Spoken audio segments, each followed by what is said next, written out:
Dawat Islami's publisher, Maktabatul Madina's published book, Sirat-e-Mustafa, consisting of 873 pages, states on page 583 to 584, with reference of Ash-Shama'ilul Muhammadiyya, blessed fragrance.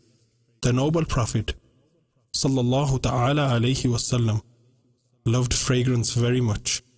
He always used ittar as his favorite fragrance, even though his blessed body emitted such fragrance that perfumed the streets he visited.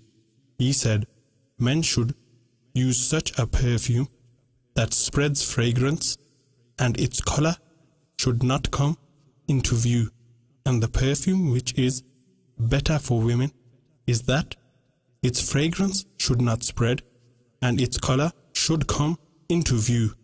Whenever someone sent a perfume to the Holy Prophet sallallahu alaihi wasallam as a present, he never refused to accept it.